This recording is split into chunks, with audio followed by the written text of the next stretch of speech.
Madame la secrétaire générale, adjointe aux affaires régionales, représentant Monsieur le préfet de région, Madame la députée Fadila Khattabi, Monsieur le député Benoît Borda, Madame la vice-présidente de la région Bourgogne-Franche-Comté, représentant la présidente de région, chère Laetitia, Madame la rectrice de la région académique, chère Nathalie, Madame la présidente du Centre national des œuvres universitaires et scolaires, cher Dominique, Monsieur le président de l'université Bourgogne, cher Vincent, Monsieur l'adjoint au maire, conseiller délégué de Dijon Métropole, Monsieur Assouni, Madame la présidente de la commission formation recherche du Césaire de Bourgogne-Franche-Comté, chers élus étudiants, Mesdames et Messieurs en vos grades et qualités, chers invités, cher Jean-Luc Rossignol.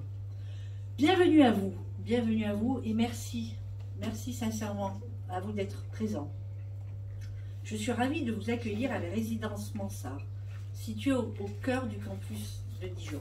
J'en ai déjà accueilli un certain nombre d'entre vous récemment.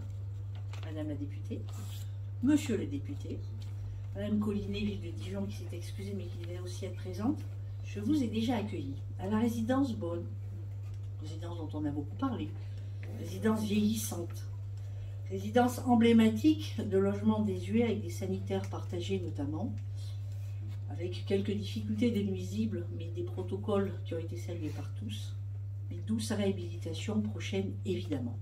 Voilà, évidemment. À l'opposé, la résidence Mansart porte l'ambition du Crous BFC d'un hébergement attractif, qualitatif et répondant aux attentes des étudiants.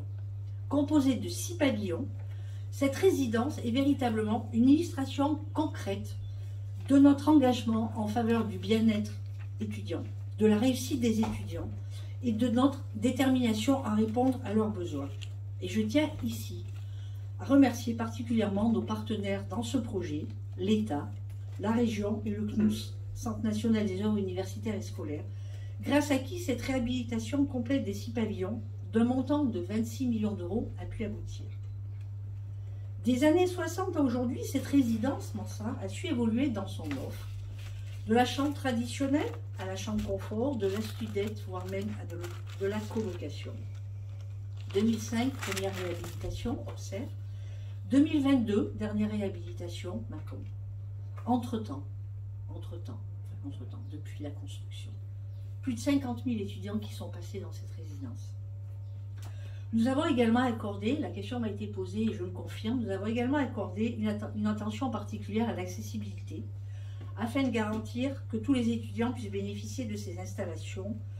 Nous avons donc 33 studettes accessibles aux personnes à mobilité réduite, là où à la construction il n'y avait absolument aucun lit, aucun hébergement accessible. Vous pouvez le voir, vous l'avez vu, je pense, vous l'avez constaté. La réhabilitation de cette résidence a été menée avec une préoccupation constante, la qualité de vie étudiante. Outre des espaces modernes et propices aux études, nous sommes aussi attachés à créer des lieux communs conviviaux, que ce soit au cœur du parc Mansart, aménagé avec la plancha, que tout le monde a pu voir, qui permet quelques moments de convivialité à nos étudiants, avec un terrain de sport, du mobilier, un terrain de boules, des tables de ping-pong, ou en intérieur, avec la création de cette loge, son baby-foot, ses boîtes aux lettres connectées, ses espaces de vie. Dans ces lieux, nos étudiants se retrouvent, échangent et développent des liens précieux. Des critères de sobriété énergétique et de respect de l'environnement ont également fait l'objet d'une attention très particulière. On a atteint ainsi un niveau de performance BBC permettant de réduire la facture de 3 à 4 en moyenne.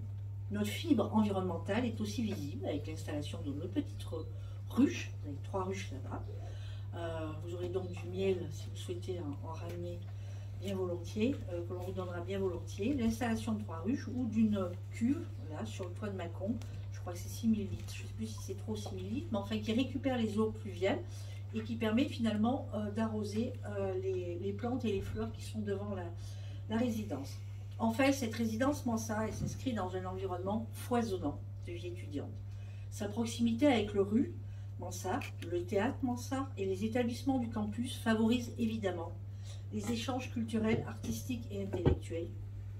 Nous croyons fermement que ces interactions enrichissent l'expérience universitaire et favorisent l'épanouissement personnel de chacun de nos étudiants.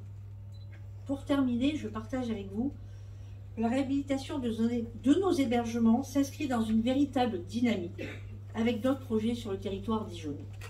Dans cette optique, la réhabilitation de cette fameuse résidence Bonne est programmée dans le cadre du CPER 2021-27 pour un montant de 13,5 millions. Nous envisageons également sur ce même espace la construction d'une nouvelle résidence avec un objectif assez évident, celui de créer un espace comme sur la résidence Mansart, avec des logements de qualité et des espaces de vie propices à la réussite de nos étudiants. Je conclurai en exprimant ma profonde gratitude envers les équipes du Crous, celle du patrimoine, qui a accompagné ces réhabilitations en étant force de proposition et en apportant son expertise, celle de l'hébergement, qui œuvre et se mobilise pleinement au quotidien pour nos étudiants.